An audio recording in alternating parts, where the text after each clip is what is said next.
Welcome to Calculus. Today we will investigate finding limits at infinity, focusing on analytical strategies for exponential and trigonometric functions. Our first function is 3 times e to the power of 1 over x. And we're interested in finding the limit as x approaches negative infinity.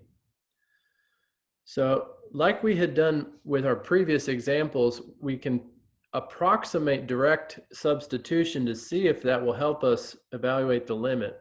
So I'm going to rewrite it so it's a larger format. Limit as x approaches negative infinity of 3 times e to the power of 1 over x. And I'm just going to make an attempt at direct substitution. So that would drop the limit expression, so it's 3 times base e to the power of 1 over negative infinity. And at that point, what I need to do is just see if I can evaluate what this exponent would equal. So if I'm dividing 1, which is a modest number, positive, by an extraordinarily large negative number, that is going to tend towards 0. So the way I can finalize evaluating this limit is as 3 times e to the power of 0. And then all I got to do is evaluate e to the power of 0. Anything to the power of 0 equals 1. So that would simplify as 3 times 1, or simply 3.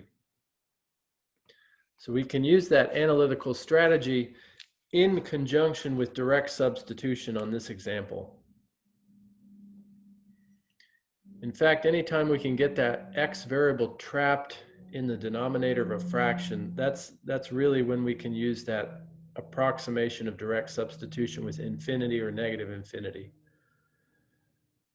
Let's take a look at a trigonometric example. Here's the limit as x approaches negative infinity of quantity sine of x over x minus 4.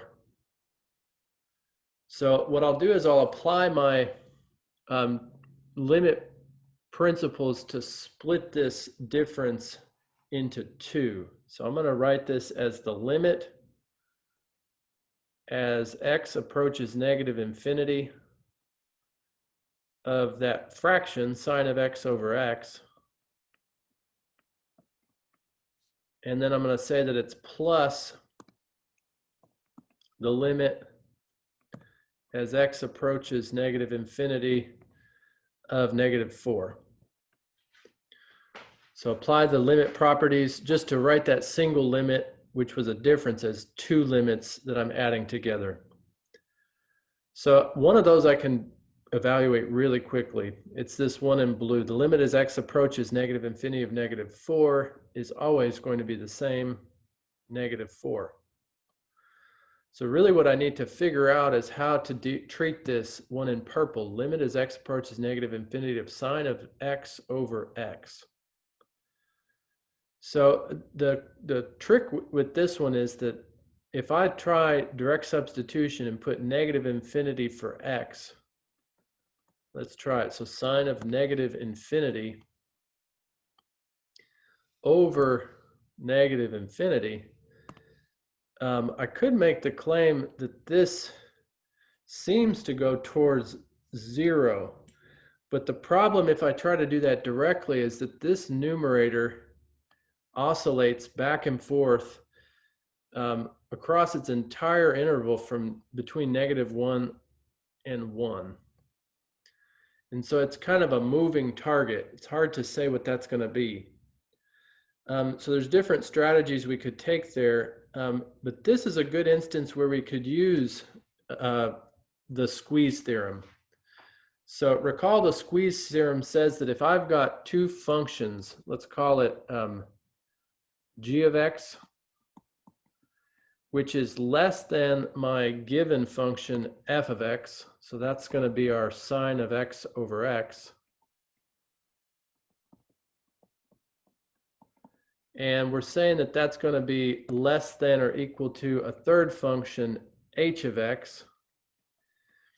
Then if I know the limits for g of x and h of x, so let's say the limit in this case as x approaches negative infinity, of g of x equals some number, we'll call it L, and that equals the limit of the other function as x tends towards negative infinity. So the limit as x goes to negative infinity of h of x. So if the limits for the outer two are the same, then what we can claim is that the limit of f of x also equals that same number. Limit as x approaches negative infinity of f of x also equals L. So that's kind of the squeeze theorem in a nutshell.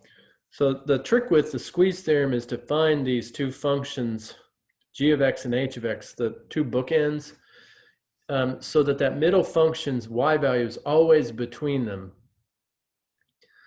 Well, we're in luck here. For g of x, what we could define that as is as the function -1 over x. Just so happens that that is always below or equal to the function sine of x over x.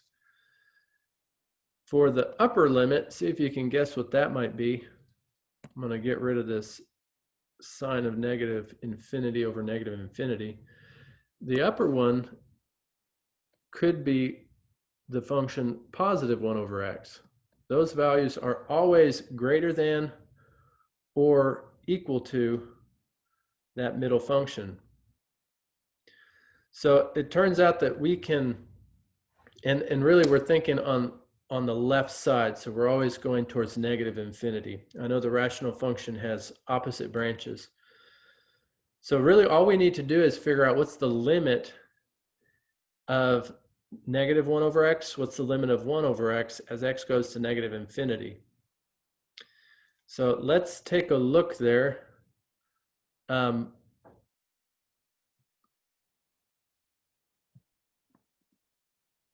So the way I have it set up here is that g of x, -1 over x, is less than or equal to sine of x over x is less than or equal to 1 over x. So this row right here is true for the positive integers.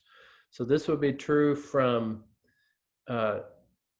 0, in fact, let's make that an open interval, to positive infinity. So if we look at our limit, it's really considering the other half of the domain.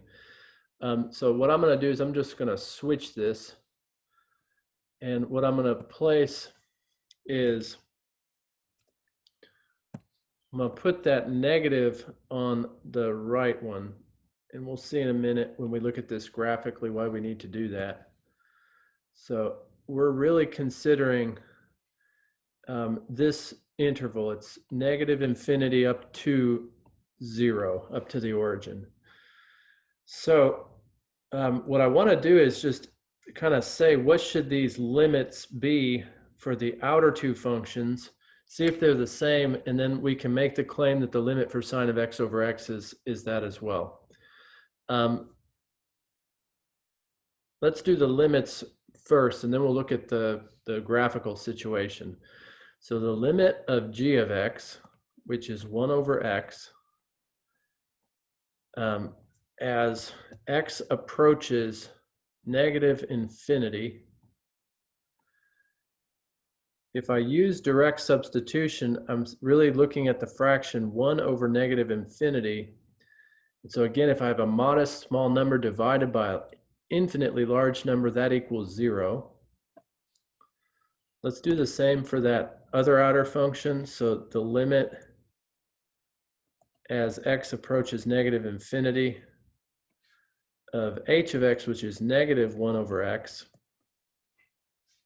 So all those values are in quadrant 3 for that function. So they're all positive y values. That's going to be -1 over negative infinity. And same situation there, if I divide even a negative modest number by an enormous negative infinity, that's also going to equal 0. So we're good on our conditions. The outer two functions, their limits as x approaches negative infinity are both 0. So it turns out that it should be the case that because sine of x over x, their y values are always in between the outer two functions on that interval from negative infinity to 0. In fact, let me write that function as sine of x over x. The limit as x approaches negative infinity for the squeezed function sine of x over x also must equal 0. Let's just confirm that graphically. So we'll head over to Desmos to do that. So I want to show really from the y-axis to the left, because these rational functions, they switch. They have two branches. One is above the y-axis, one is below. So let's call h of x is our negative, and then 1 divided by x. And let's limit that from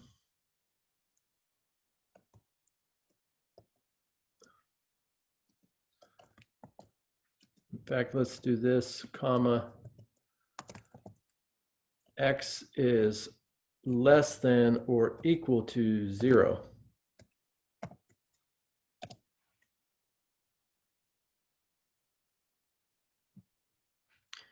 So that's my upper function. And probably I should call that, we had called that, I think, yeah, h of x. The lower one's g of x, and that's positive 1 over x. And similarly, we'll limit that domain the same way. X is less than or equal to 0. So we're really only considering quadrants 2 and 3 right now. Well, let's place our f of x equals sine of x over x. And as you can see on the left-hand side, let's limit the domain as well because we're considering as x goes to negative infinity, that the values for f are always in between h and g. X is less than or equal to 0. So there's our open interval. And that really kind of visually shows that this middle function, its y values are always between the two rational functions. Therefore, if I know the limits of the upper two, then I know the limit of the squeezed function in the middle. Let's head back to our notes to finalize that example. Well, we had already seen that this, if we look up here again, that this limit in blue is -4.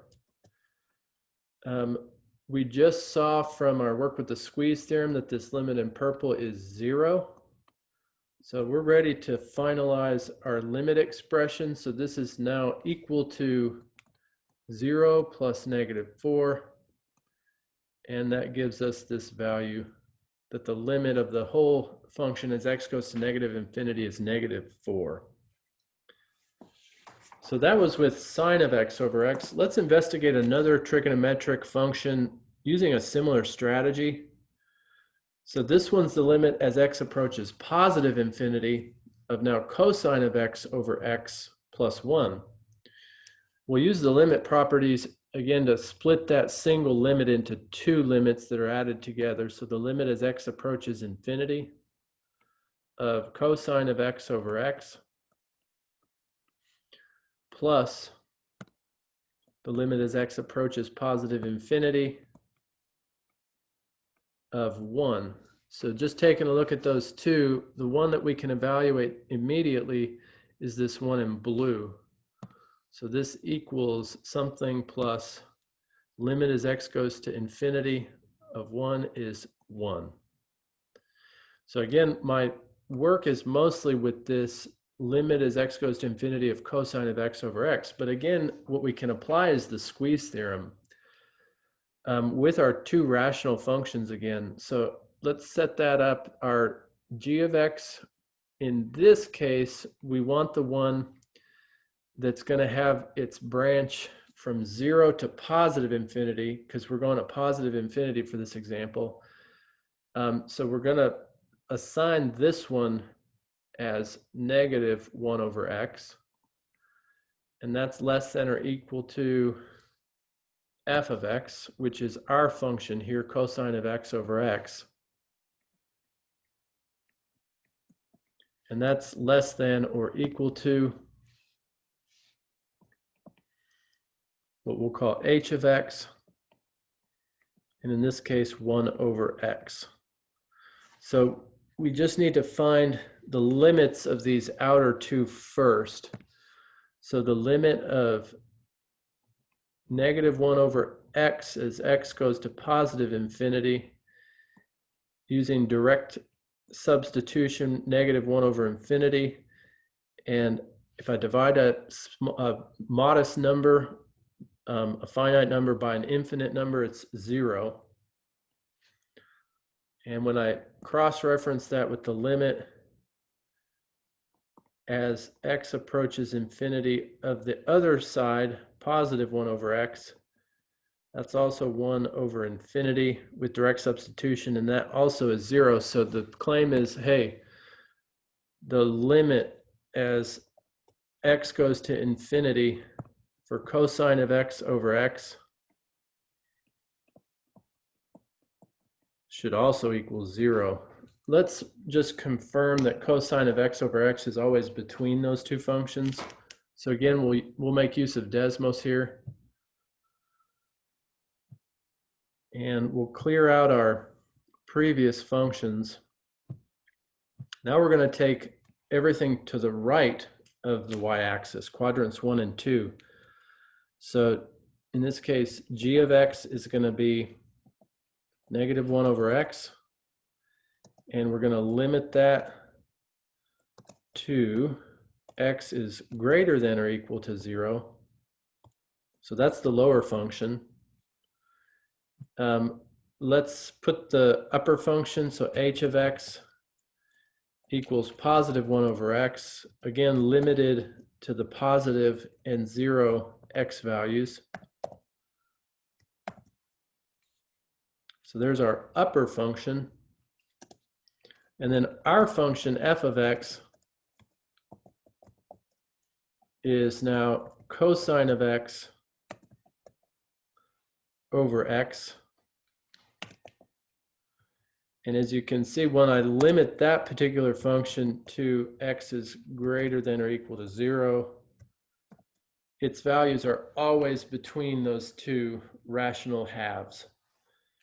So it does satisfy the requirements, the initial requirements of the Squeeze theorem, so we can use its conclusion. Let's go back and finish that proof. Not the proof, let's go back and finish our limit. So when I want to evaluate the limit, the one in purple here, of cosine of x over x as x goes to infinity, we see that that's 0. And then our final answer here is going to be 0 plus 1, or 1.